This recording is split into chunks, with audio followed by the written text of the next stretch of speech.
الحمد لله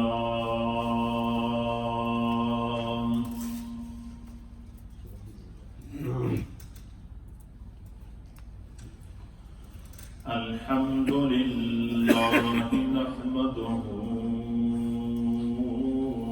ونستعينه ونستغفره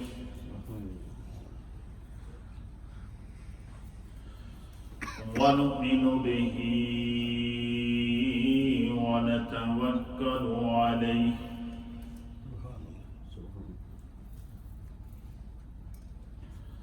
ونعوذ بالله من شرور أنفسنا ومن سيئات أعمالنا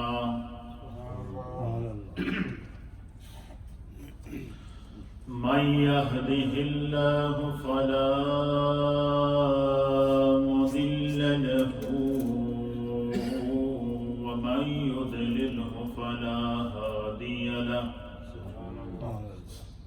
ونشهد أن لا إله إلا الله ونشهد أن سيدنا وسندنا ونبينا ومولانا محمدا عبده ورسوله أما بعد فأعوذ بالله من الشيطان الرجيم بسم الله الرحمن الرحيم سبحان الله أفلا ينظرون إلى الإبل كيف خلقت وإلى السماء كيف رفعت وإلى الجبال كيف نصبت وإلى الأرض كيف سطحت فذكر إنما أنت مذكر آمنت بالله وصدق الله مولانا العظيم وصدق رسوله النبي الأمين الكريم إن الله وملائكته يصلون على النبي يا أيها الذين آمنوا صلوا عليه وسلموا تسليما اللهم صل وسلم على سيد الأنبياء والمرسلين وعلى آله الطيبين وأصحابه الطاهرين أجمعين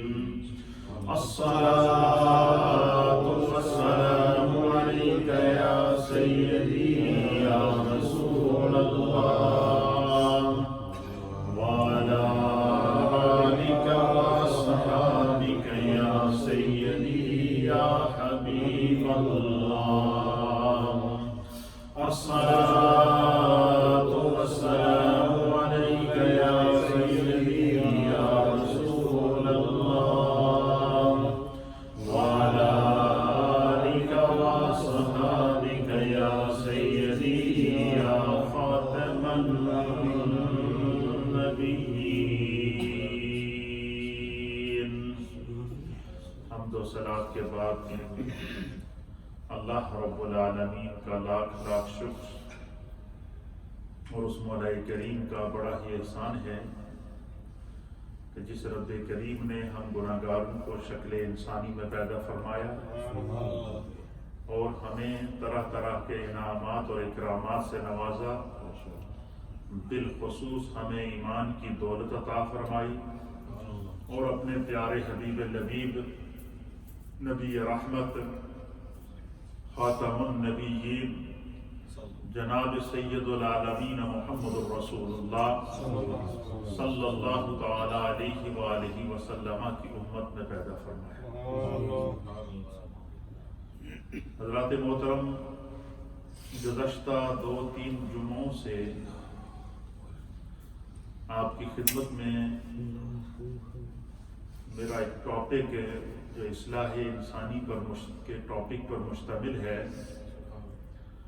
جس میں نے آپ کی خدمت میں پیش کیا تھا کہ کائنات میں اللہ نے جو بھی مخلوق پیدا کی ہے، چاہے وہ زمینی مخلوق ہو یا آسمانی مخلوق ہو یا ہر وہ شے جس پر مخلوق کا اطلاق ہوتا ہے، اس کو اللہ نے جس حیت میں پیدا کیا ہے، جس کیفیت میں رکھا ہے، جس پوزیشن میں رکھا ہے، وہ اس کی رب کی بارگاہ میں اطاعت ہے، فرما برداری ہے، عبادت ہے، تسبیح ہے۔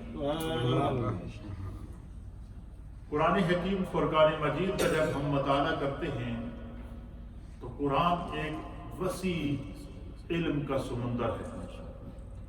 انسانیت کے ہر شعبے کو، بلکہ کائنات کے ہر شعبے کو قرآن کریم رہنمائی فرما رہا ہے، اور یہ وہ مقدس کلام ہے جس کے لیے اللہ نے اپنے پیارے حبیب لبیب نبی رحمت جناب محمد الرسول اللہ صلی اللہ تعالی علیہ وآلہ وسلم کے سینہ اطہر کو منتخب کیا۔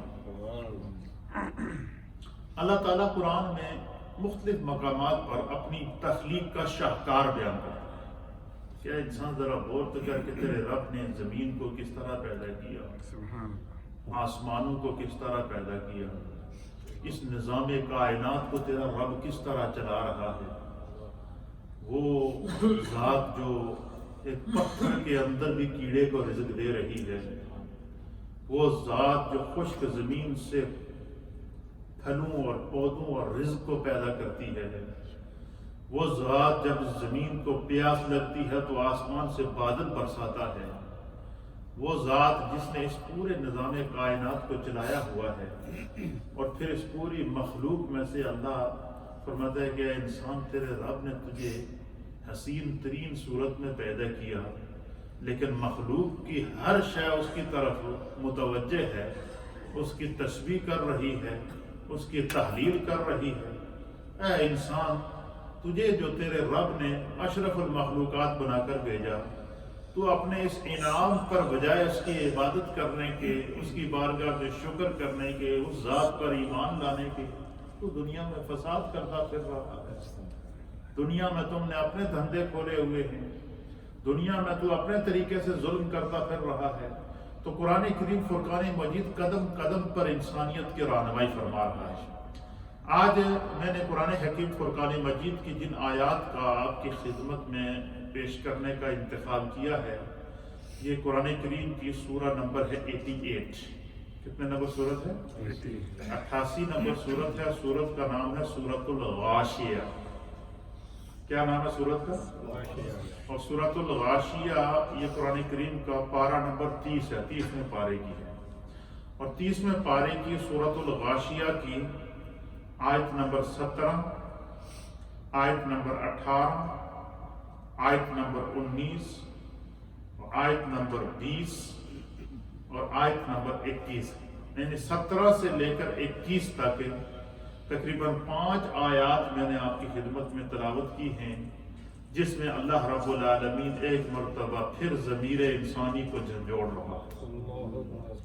اللہ تعالیٰ ایک دفعہ پھر انسان کو غور و فکر کی تعلیم دے رہا ہے، اور انسان کو اس طرح متوجہ کر رہا ہے کہ انسان ذرا چند لمحوں کے لیے اپنے عقل کے گھوڑے سے نیچے اتر کر، اپنی عقل کی لگام کو چھوڑ کر چند لمحے تمہیں تیرا رب قدرت کی حقیقت اور اپنی تخلیق کے شاہکار دکھاتا ہے، ان پر غور کر لینا، پھر اپنی حقیقت پر غور کر لینا، اس سے تمہیں یہ فائدہ ہوگا کہ تیرا اپنے رب پر ایمان مضبوط ہوگا اور تو اپنے رب کی طرف رجوع کرے گا۔ سب سے پہلے ان آیات کا تلاوت اور ان کا ترجمہ تلاوت تو آپ نے سن لی ہے، اب ساتھ ساتھ ترجمہ سنیں گے اور پھر اس کے مطابق جو مفسرین نے تفسیر کی ہے اس کے چند نقوش آپ کی خدمت میں پیش کروں گا۔ اللہ تعالیٰ فرماتے ہیں افلا ينظرون الى الابل کیف خلقت۔ اللہ فرماتا ہے کہ کیا یہ لوگ اونٹ کو نہیں دیکھتے؟ ابل کہتے ہیں عربی میں اونٹ کو، کہ کیا یہ لوگ اونٹ کو نہیں دیکھتے؟ کیمل کیف خلقت، کہ اللہ نے اس کی تخلیق کس طرح عجیب و غریب انداز میں کی۔ اور کمال کی بات یہ ہے کہ مختلف مقامات پر اللہ نے جتنے جانور پیدا کیے ہیں ان کا آگے میں تفسیر میں بیان کروں گا، مختلف جانوروں کا مختلف انداز میں ذکر کیا ہے، لیکن اس آیت کی خصوصیت یہ ہے کہ یہ آیت صرف اونٹ کی فضیلت پر اللہ نے نازل کی۔ اونٹ جانور، جو جانوروں میں جانور اونٹ ہے، اس کا نام لے کر اس کی تخلیق کو، اس کے انداز کو اور اونٹ کی حیثیت کو جانوروں میں اللہ نے ممتاز کر کے علیحدہ اونٹ کا نام لے کر بیان کیا۔ اللہ فرماتا ہے کہ یا انسان کبھی اس پر تو نے غور کیا کہ تیرے رب نے اونٹ کو کیسے عجیب الخلقت انداز میں پیدا کیا، کیسا عجیب جانور ہے۔ آگے میں اس کے فضائل اور مناقب میں جاؤں گا تو آپ کو سمجھ میں آئے گی کہ اللہ تعالیٰ نے اسے۔ پھر دوسری آیت میں اللہ تعالیٰ فرماتا ہے، ان آیات کا ترجمہ سن لیں، پھر میں تفسیر کی طرف جاؤں گا تو آپ کو پوری تفصیل آ جائے گی سمجھ میں۔ پھر اللہ تعالیٰ فرماتا ہے وَإِلَى السَّمَاءِ كَيْفَ رُفِعَتْ۔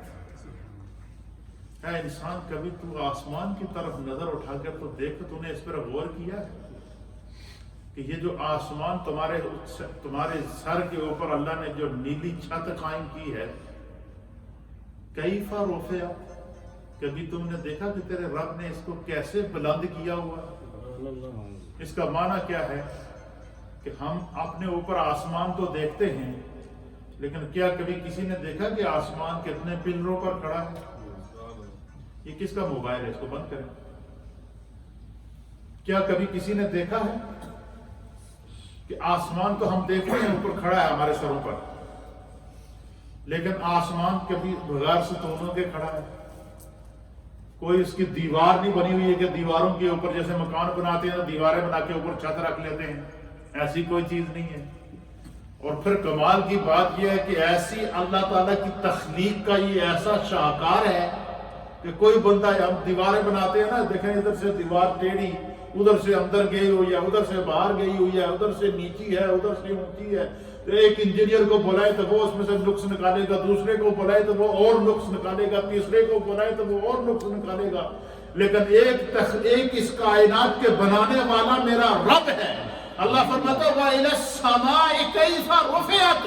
اے انسان کبھی تو خدا کی تخلیق کے اوپر بھی غور کر، اللہ کی شاہکاری کے اوپر بھی غور کر کہ اس رب نے جب اس زمین کے اوپر آسمان کو قائم کیا ہے، کوئی بندہ یہ نہیں کہہ سکتا کہ آسمان ادھر ٹیڑھا ہے یا ادھر اونچا ہے یا ادھر، یا اس کے اندر جو اس کا بیلنس برابر نہیں ہے، نہیں، یا کوئی یہ نہیں بتا سکتا کہ آسمان کتنے ستونوں کے اوپر کھڑا ہے، نہیں۔ ہم صرف آسمان دیکھتے ہیں اور اس کی فنیشنگ دیکھتے ہیں اور اس کے اوپر قدرت کی تخلیق کے شاہکار دیکھتے ہیں۔ تو اللہ فرماتا ہے کہ انسان کبھی تو نے اس پر غور کیا ہے کہ تیرے رب نے تیرے سر کے اوپر جو آسمان کھڑا کیا ہے اس میں کوئی ستون نہیں ہے، اس نے اس کو کیسے بلند کیا ہوا ہے؟ کبھی تم نے اس پر غور کیا ہے؟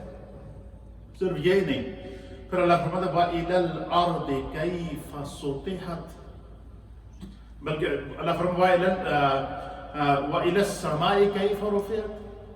انسان کبھی تو نے اس پر غور کیا ہے کہ تیرے رب نے آسمان کو بغیر ستونوں کے کس طرح بلند کیا ہوا ہے؟ اور اس قدرت کے شاہکار پر کبھی تم نے غور کیا؟ پھر اگلی آیت میں اللہ فرماتا ہے وَإِلَى الْجِبَالِ كَيْفَ نُصِبَتْ۔ کبھی تم نے اس پر غور کیا کہ اللہ تعالیٰ نے یہ جو زمین کے اوپر پہاڑ پیدا کیے ہیں، ایک ایک پہاڑ، اس کی لمبائی، اس کی چوڑائی، اس کی گہرائی، آج تک کوئی سائنسدان یہ نہیں کہہ سکتا کہ زمین کے اوپر ٹوٹل کتنے پہاڑ ہیں۔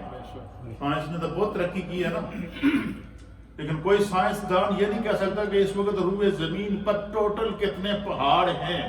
یہ صرف خدا جانتا ہے جس نے اس کو بنایا ہے، یا اس کا مصطفیٰ جانتا ہے جس کے سینے پر اللہ نے اتار کر اس کی علمی خزانوں کو کائنات کے لیے بخیر دیا ہے۔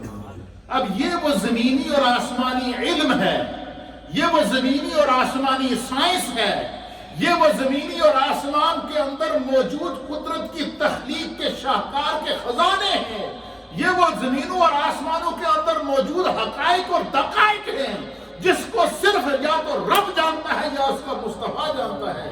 اللہ اس لیے جانتا ہے کہ وہ خالق ہے، وہ مالک ہے، وہ ازلی ہے، وہ ابدی ہے۔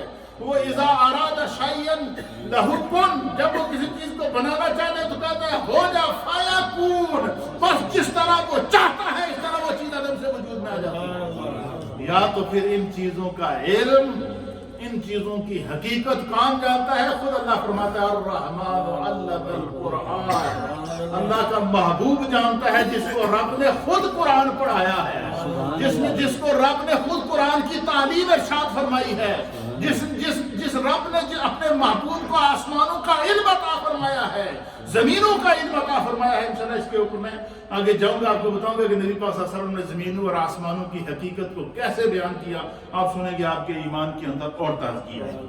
پھر اللہ فرماتے ہیں کہ وَإِلَى الْأَرْضِ كَيْفَ سُطِحَتْ، اے انسان کبھی تو نے اس پر غور کیا کہ تیرے رب نے تیرے سر پر بغیر ستونوں کے آسمان کھڑا کیا، اور پھر وَإِلَى الْأَرْضِ كَيْفَ سُطِحَتْ، کہ اس نے زمین کو کیسے پھیلایا ہوا ہے، اس زمین کو کیسے تمہارے لیے بچھونا بنایا ہوا ہے، اس زمین کو کیسے تمہارے لیے فرش بنا دیا، کبھی تو نے اس کے اوپر غور کیا؟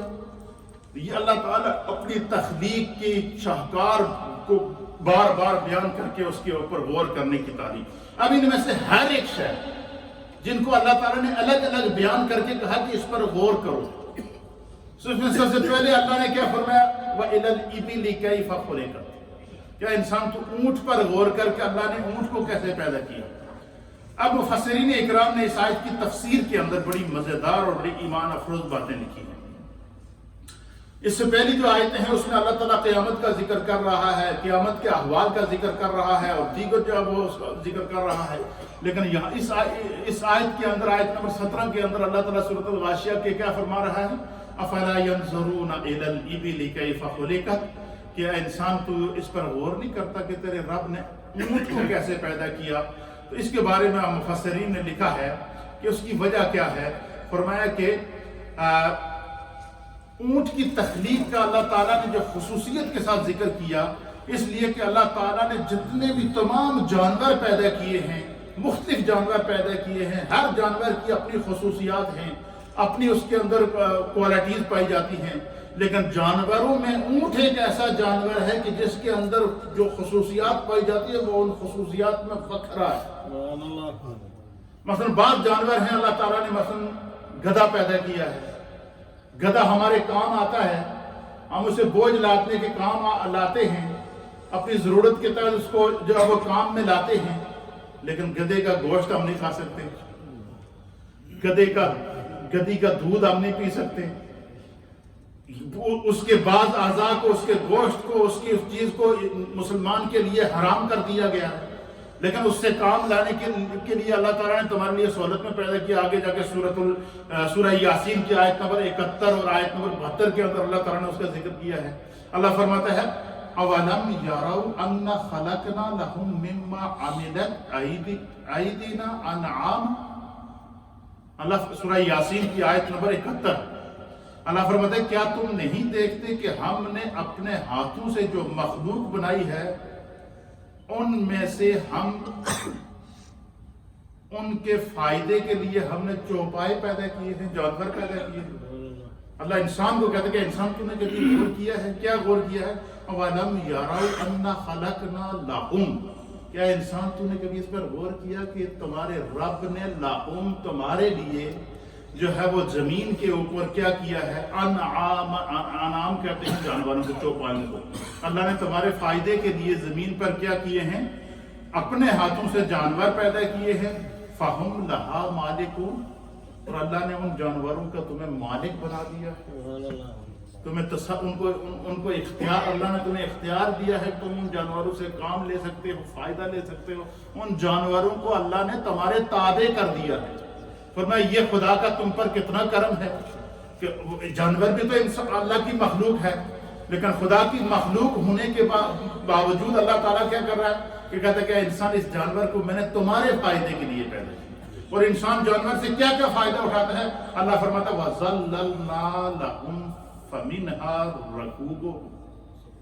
فرمایا کہ ہم نے ان چوپائیوں کو انسان کے تابع کر دیا ہے. کیا کر دیا ہے؟ انسان کے تابع کر دیا ہے. انسان کے فائدے کے لیے ہم نے ان جانوروں کو پیدا کیا ہے اور تابع کر دیا. کیوں تابع کر دیا ہے؟ ان میں سے فَمِنْهَا رَكُوبُهُمْ وَمِنْهَا يَأْكُلُونَ. ان میں سے بعض وہ ہیں کہ جن کے اوپر تم سواریاں کرتے ہو. مثلا گدھا ہے، اونٹ ہے، اس کے علاوہ جو ہے وہ گھوڑا ہے، خچر ہے. ان جانوروں کے اوپر کیا کرتے ہیں؟ سواری کرتے ہیں. اس دور میں تو گاڑیاں جہاز تو نہیں ہوتی، یہ جانور ہوتے تھے. تو اللہ فرماتا ہے کہ اللہ نے اس کو تمہارے لیے جو بعض جانور ہیں ان کو تمہارے لیے سواریاں بنا دیا ہے. فَمِنْهَا يَأْكُلُونَ. اور ان میں سے بعض وہ ہیں وَمِنْهَا يَأْكُلُونَ، اور بعض کو تمہارے لیے اللہ نے رزق بنا دیا. جیسے ہم گائے کا گوشت کھاتے ہیں، بیل کا گوشت کھاتے ہیں، بھینس کا گوشت کھاتے ہیں، بکری کا گوشت کھاتے ہیں، بھیڑ کا گوشت کھاتے ہیں، مرغی کا گوشت کھاتے ہیں. اس طریقے سے اللہ فرماتا ہے کہ انسان تم نے کبھی اس پر غور کیا کہ تیرا رب کتنا کریم ہے؟ اس نے تمہارے لیے جانوروں کو پیدا کیا اور ان میں سے بعض جانور وہ ہیں جن پر تم سواریاں کرتے ہو، جن سے تم کام لیتے ہو، اور بعض جانور وہ ہیں جن کو تمہارے لیے خدا نے رزق بنا دیا ہے. اتنی خدا کی نعمتیں ہونے کے باوجود اے انسان کہ تو اپنے رب سے کیوں غافل ہے، اس کی عبادت کیوں نہیں کرتا؟ پھر آگے جا کے سورۃ النحل کے اندر اللہ تعالیٰ پھر اس حقیقت کو دہراتا ہے. اللہ تعالیٰ سورۃ النحل میں فرماتا ہے وَالْأَنْعَامَ خَلَقَهَا. اللہ فرماتا ہے کہ اللہ نے تمہارے نفع کے لیے چوپائے پیدا کیے ہیں، جانور پیدا کیے ہیں. کیا پیدا کیے ہیں؟ کیوں پیدا کیے ہیں؟ لَكُمْ فِيهَا دِفْءٌ وَمَنَافِعُ وَمِنْهَا تَأْكُلُونَ. تاکہ تم ان جانوروں کو تمہارے فائدے کے لیے پیدا کیا. اور ان میں سے کیا کیا فائدے ہیں؟ پہلا فائدہ یہ ہے کہ تم ان جانوروں سے کام لے سکتے ہو. دوسرا فائدہ یہ ہے کہ انہی جانوروں میں سے بعض جانور وہ ہیں اللہ فرماتا ہے جس کے گوشت کو خدا نے تمہارے لیے رزق بنا لیا. اور صرف گوشت کو رزق ہی نہیں، اللہ فرماتا ہے اللہ اکبر، فرمایا کہ اور بعض ان میں سے وہ ہیں کہ جن کو اللہ تعالیٰ نے تمہارے لیے لباس بنا دیا ہے. لباس کیسے؟ جس جانور کو ہم گوشت کھاتے ہیں اس کی کھال کے ہم کپڑے پہنتے نہیں پہنتے، اس کی کھال کا ہم جوتا پہنتے نہیں پہنتے، اس کی کھال کی ہم جیکٹ پہنتے نہیں پہنتے. اس کی کھال، جانور کی کھال بھی ہمارے کام آ رہی ہے، اس جانور کی ہڈیاں بھی ہمارے کام آ رہی ہیں، اس جانور کا گوشت بھی ہمارے کام آ رہا ہے. اس جانور کے لیے اللہ فرماتا ہے تمہارے فائدے کے لیے میں نے ان کو پیدا کیا ہے. فرمایا اتنی نعمتیں ہونے کے باوجود ہے انسان پھر تو اپنے رب کی یاد سے غافل ہو رہا ہے. اس کی وجہ کیا ہے؟ فرمایا اپنے رب کی طرف چلے. پھر فرمایا وَلَكُمْ فِيهَا جَمَالٌ حِينٌ. اللہ اکبر. فرمایا کہ ان چوپائیوں میں تمہارے لیے بعض جانور وہ ہیں کہ جن کے اندر اللہ نے اتنی خوبصورتی رکھی ہے. جمال کہتے ہیں حسن و جمال کو. بعض جانوروں کو اللہ نے اتنا خوبصورت بنا دیا ہے کہ تم نہ چاہتے ہو جو ان جانوروں سے پیار کرتے ہو. مثلا گھروں میں ہم بلی رکھتے نہیں رکھتے، کیٹ، خرگوش ہم گھروں میں رکھتے ہیں نہیں رکھتے. اسی طریقے سے بکری ہے، بھیڑ ہے، یہ جو جانوروں کے بچے ہوتے ہیں چھوٹے چھوٹے، وہ جانور ان بچوں سے اتنے پیار نہیں کرتے جتنے ہم لوگ ان بچوں کے ساتھ پیار کرتے ہیں. کیوں؟ ان کے اندر خداوند قدوس نے ایک کشش رکھی ہے اور انسان اس کی طرف مائل ہو جاتا ہے.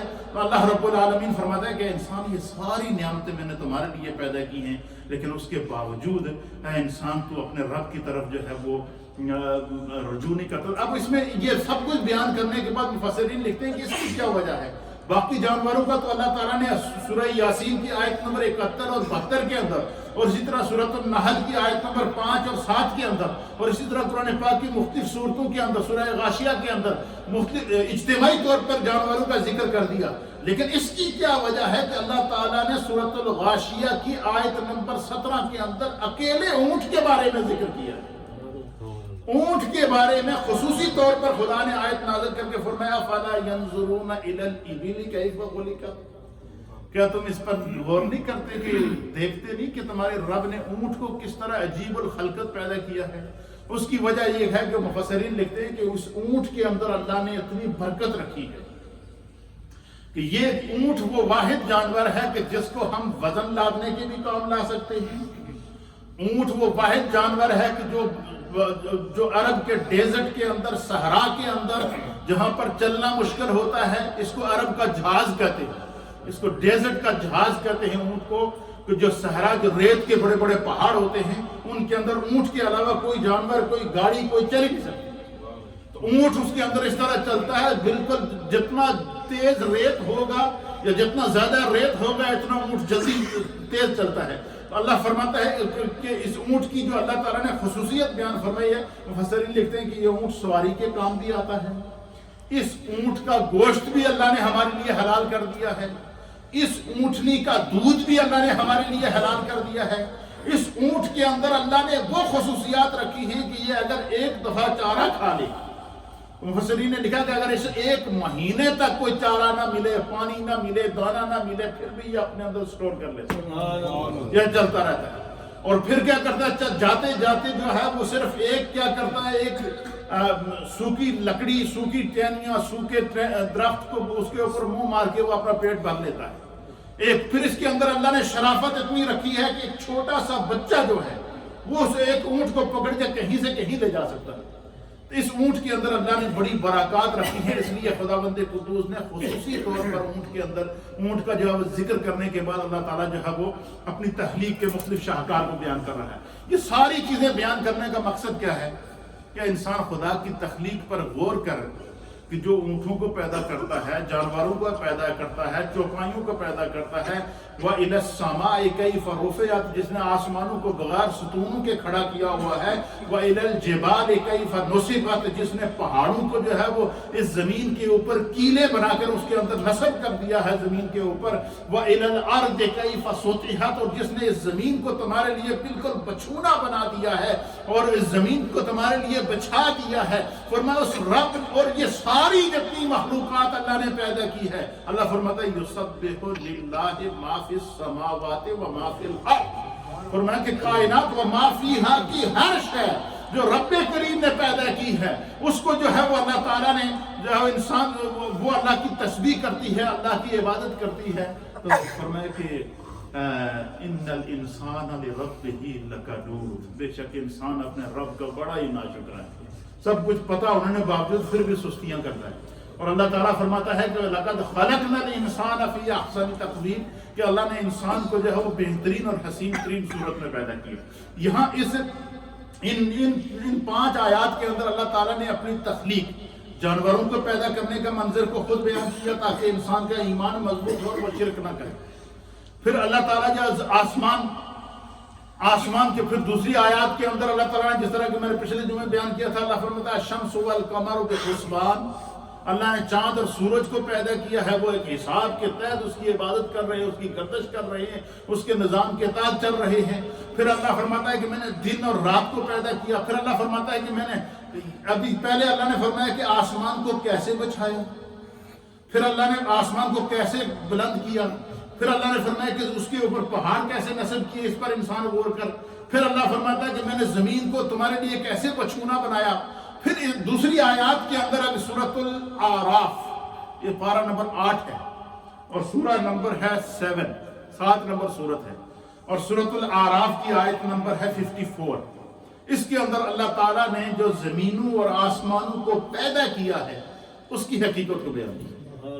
اچھا یہ ساری چیزیں، یہ سارا وہ زمینی اور آسمانی سائنس ہے جو میرے مصطفیٰ نے اس امت کو دی ہے، جو آج سے 1400 سال پہلے اب آپ مجھے بتائیں آج کے دور کا آج کا جو دور ہے یہ دور حاضر کا ترقی یافتہ دور ہے، فاسٹ دور ہے، اس کے اندر سائنس اپنے عروج پر ہے۔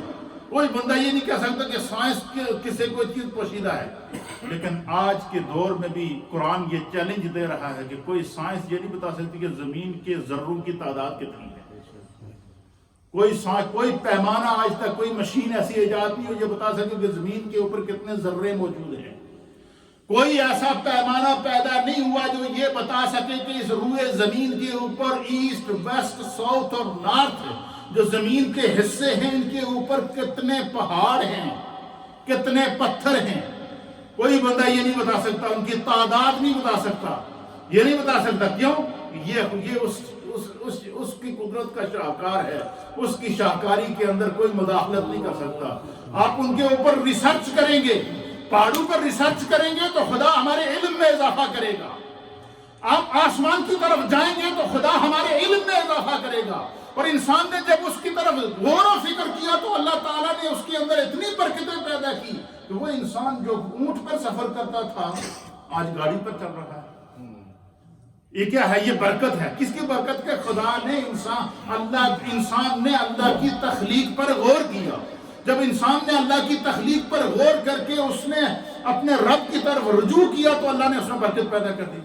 پھر جب اللہ نے فرمایا کہ وَإِلَى السَّمَاءِ كَيْفَ رُفِعَتْ، اے انسان ذرا اس طرف تو غور کر کے تیرے رب نے آسمان کو کیسے بغیر ستونوں کے بلند کیا ہوا ہے، کیسے آسمان کو بنایا ہے۔ اور جب انسان نے اس کی طرف غور کیا تو اللہ نے انسان کے علم میں اضافہ کیا۔ اب جتنا ریسرچ کریں گے، جتنا کسی چیز پر غور کریں گے، جتنی کسی چیز کے اندر تحقیق کریں گے، یہ علم ایک ایسا نور ہے کہ یہ آپ کے خزانے بڑھاتا جائے گا۔ یا دنیا کی وہ واحد دولت ہے علم، جس کو جتنا خرچ کرو اتنا اس میں خدا اضافہ کرتا ہے۔ ہمارے ہاں تو دنیا کی دولت بینک بیلنس ہے نا، جب خرچ ہو جائے زکوٰۃ نکلے اس میں سے 2.5% تو ہمیں پریشانی ہوتی ہے، 2.5 کم ہو گئے 100 وچوں، ہمیں یہ فکر لگی رہتی ہے۔ لیکن ایک دولت خدا نے علم کی رکھی ہے، فرمایا کہ اس علم کو تم جتنا خرچ کرو گے خدا تمہارے لیے راہیں کھولتا جائے گا، راہیں کھولتا جائے گا، راہیں کھولتا جائے گا۔ تو اللہ نے سورۃ الغاشیہ کی ان آیات کے اندر کیا فرمایا؟ زمین کو اللہ نے کیسے بچھایا ہے اس پر غور کرو، اور زمین کو اللہ نے کیسے، آسمان کو اللہ نے کیسے بلند کیا اس پر غور کرو، اس کے اوپر خدا نے جو پہاڑ پیدا کیے ہیں اس پر غور کرو۔ اور پھر سورۃ الاعراف کے اندر اللہ فرماتا ہے ان ربکم اللہ الذی خلق السماوات والارض فی 6 ایام۔ اللہ فرماتا ہے کہ انسان ذرا اس پر غور کر کہ بے شک تمہارا رب اللہ ہے، ان ربکم اللہ۔ سب کو بیان کرنے کے بعد فرماتا ہے کہ تیرا رب کیا ہے؟ اللہ۔ ان ربکم اللہ، تمہارا رب اللہ ہے۔